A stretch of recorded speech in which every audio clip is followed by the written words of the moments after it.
बतलाता हूँ।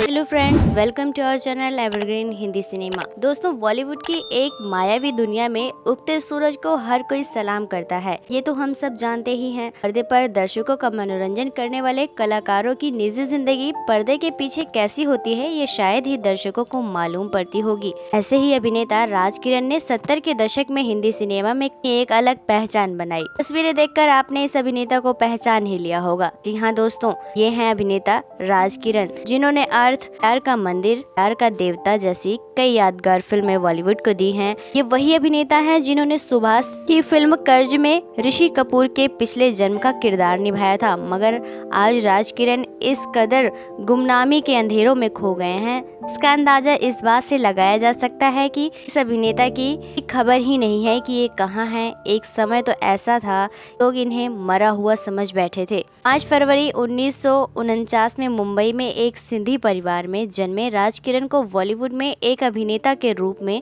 पहचान मिली, जब साल 1975 में उन्होंने दर्शक B.R. मिश्रा की कागज की नाव में अभिनेत्री सारिका के साथ काम किया।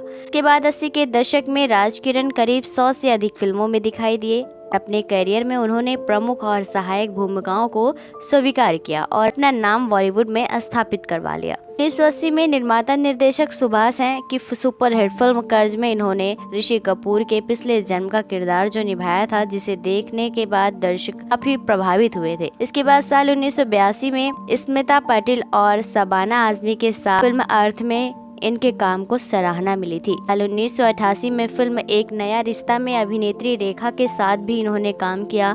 आखिरी बार राज किरण को साल 1994 में फिल्म वारिस की शेखर सुमन के एक सीरियल रिपोर्ट्स में देखा गया था। फिर ऐसा क्या हुआ कि इस कलाकार को पागल खाने में भर्ती कर दिया गया और साल 2003 में वो लापता हो गए। बॉलीवुड में राज किरण को जानने वाले ये मानते हैं कि फिल्मों में काम न मिलने की वजह से राज किरण डिप्रेशन में चले गए, जिसके चलते उन्हें मुंबई के बायखला के पागलखाने में इलाज के लिए भर्ती किया गया। राज किरण के करीबी रहे निर्देशक महेश भट्ट ने साल 2011 में एक इंटरव्यू के दौरान कहा था कि जब वे मुंबई के एक अस्पताल में उनसे मिलने गए तो उनकी हालत ठीक नहीं थी, वो डिप्रेशन में थे। उस समय महेश भट्ट ने उन्हें फिल्मों में काम दिलाने का वादा भी किया और कोशिश भी की, मगर इस इंडस्ट्री में एक बार किसी के पागल हो जाने की खबर फैल जाए तो कोई भी उसके साथ काम करने को तैयार नहीं होता। महेश भट्ट ने यह भी कहा कि किरण अपने भाई से मिलने अमेरिका चले गए। इसके बाद उनके मरने की खबर बॉलीवुड में फैल गई थी। बॉलीवुड में राज किरण के अच्छे दोस्त रहे ऋषि कपूर और दीप्ति नवल ने साल 2011 में राज किरण को खोज निकालने का मुहिम चलाई। इसमें दीप्ति नवल ने सोशल मीडिया पर लिखा था कि फिल्मी दुनिया के एक दोस्त की तलाश है, उनका नाम राज किरण है, हमें उनकी कोई खबर नहीं है। आखिरी बार उनके बारे में ये सुना था कि वे न्यूयॉर्क में कैब चला रहे हैं। अगर किसी के पास इसकी कोई जानकारी है तो गुजारिश है कि हमें बताएं। साल 2011 में जब ऋषि कपूर अमेरिका गए तो उन्होंने राज किरण के भाई गोविंद मेहतानी को फोन किया तो उन्होंने बताया कि राज किरण अटलांटा के एक अस्पताल में अपना इलाज करवा रहे हैं, जहां अपने खुद के इलाज के लिए उसी अस्पताल में उन्हें काम भी करना पड़ता है।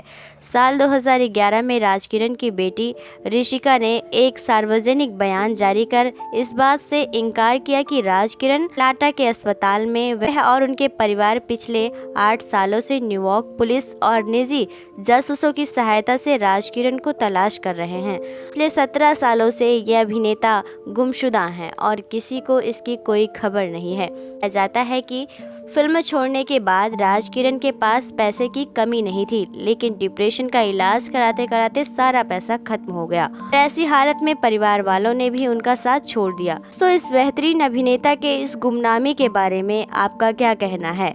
आपको लगता है कि इस कलाकार को ढूंढने की कोशिश लोगों को करनी चाहिए? राय कमेंट बॉक्स में कमेंट करके ज़रूर बताइएगा। दोस्तों, अगर आपको हमारी ये जानकारी अच्छी लगी है तो कृपया इसे लाइक और शेयर कीजिएगा।